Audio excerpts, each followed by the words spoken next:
Wakil Gubernur Aceh Fadlullah meminta PLT Ketua Umum Partai Persatuan Pembangunan atau P3 untuk mendukung agenda revisi Undang-Undang Nomor 11 Tahun 2006 tentang Pemerintah Aceh agar dana otonomi khusus Aceh dapat diperpanjang.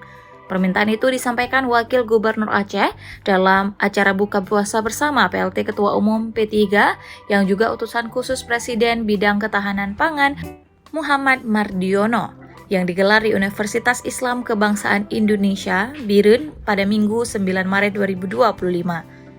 Sebagaimana diketahui sesuai regulasi dalam UU-PA, sejak 2008 dana Otsus Aceh dikucurkan sebesar 2% dari dana alokasi umum nasional dan akan berakhir pada tahun 2027.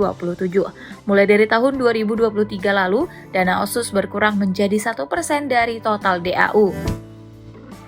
Selain persoalan dana Otsus, Wagub Fadlullah juga menyampaikan sejumlah persoalan lainnya agar dapat dibantu utusan khusus Presiden.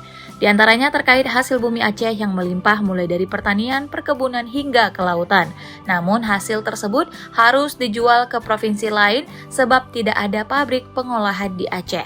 Begitupun dengan potensi kelapa sawit, Wagub menyebutkan sebanyak 69 pabrik kelapa sawit ada di Aceh.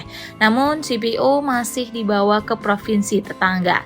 Harusnya menurut Wagub, Aceh memiliki pabrik pengolahan CPO agar dapat memproduksi berbagai produk olahan. Oleh sebab itu, Wagub Fadlullah berharap utusan khusus Presiden Mardiono dapat ikut serta memperjuangkan kesejahteraan untuk masyarakat Aceh pada pemerintah pusat. Menurut Wagub, sudah selayaknya Aceh diberi perhatian khusus, sebab masyarakat Aceh menjadi garda depan yang berkontribusi membantu perjuangan kemerdekaan Indonesia, mulai dari sumbangan pesawat pertama Indonesia hingga menjadi tempat terakhir perjuangan melawan penjajah.